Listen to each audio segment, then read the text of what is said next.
Is it up? Okay, cool. Hey everybody, thank you. I'll say that this is a very nice crowd because I see a lot of friends, but it's also a super intimidating crowd because I see a lot of friends. So I'm going to go through and give a sense of the different types of research that we do in our lab, and the goal is just to stimulate some conversation. And I don't have time to thank everybody that should be thanked, so put their pictures up. Okay, so according to cognitive models of depression, you should see attentional biases toward depression-relevant stimuli, and it should be specific to difficulty disengaging attention. What we find across a series of studies is the exact opposite. So in a dot probe reaction time task, we see that kids of depressed moms look less at sad faces than kids of control moms. This is specific to sad faces. More recently, we've done an ERP study. We find the exact same thing. So no differences in initial allocation to attention, but reduced sustained attention, again, to sad faces.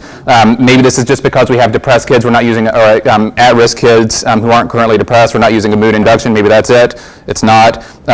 We have these are currently depressed kids versus kids with no history of mood disorders. This is a passive viewing task. What we see in this task is our depressed kids are looking significantly less at sad faces, more at happy faces. We think that this is more consistent with like a James Gross model of attentional allocation as a mood regulation strategy. If this is true, then you should see more evidence among kids who are more genetically reactive.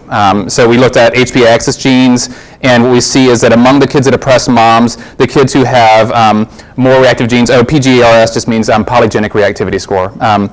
So the more reactive, genetically reactive kids are looking more at happy faces, less at sad faces. So then can we see that's at a different level of analysis? We've done pupil dilation studies as well. What we see is that our kids of depressed moms are looking, have enhanced pupil dilation specifically to sad faces, not to controlled to or compared to kids of non-depressed moms.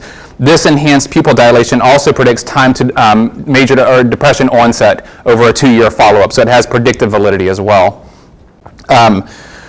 We're interested in the development of information processing biases, and we often look at parent influences. The problem with parent influences is that it confounds gene and environment. So we're trying to tease these apart a little bit more. What we've done recently is to test conditioning models for the acquisition of these biases. So we have a dot probe task, and we have 3 different conditions in the dot probe task. We have one in which every time a fearful face appears, the kid hears an 85 decibel noise burst. And then no noise for either happy or sad faces. We have an active control condition where they hear the same number of noise bursts, so you control for kind of overall arousal levels, but it's equally spaced across the different emotions. Then we have a no sound condition just to control for that as well.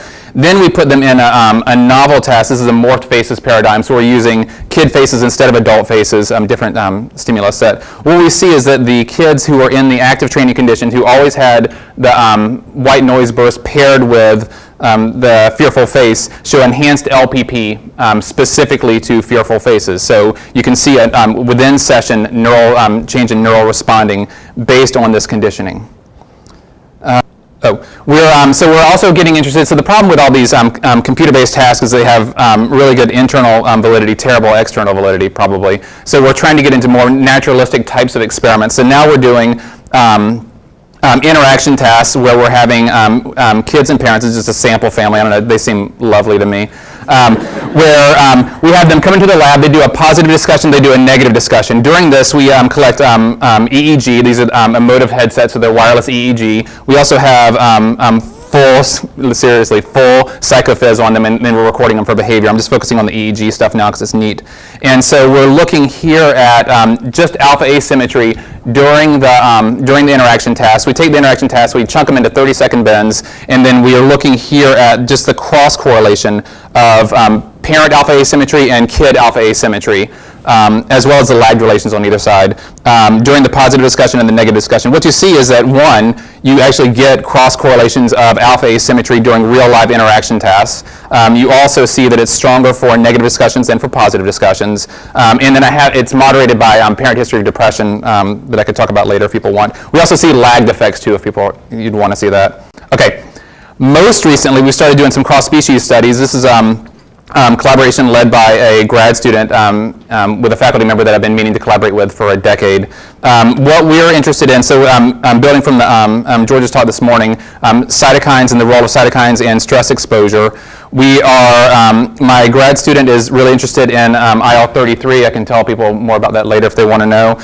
So we had a rat study, and the take-home point is that rats exposed to foot shocks show increased expression of IL-33 in prefrontal cortex and in paraventricular nucleus. We've taken this now into adult humans, and we're looking at a 2-SNP haplotype in IL-33 within a gene by environment model of risk for depression. And what we see is that among women with a history of childhood abuse, those who have no copies of the protective haplotype are at significantly higher risk for depression with suicide attempts, so severe depression, compared to people with 2 copies of the haplotype.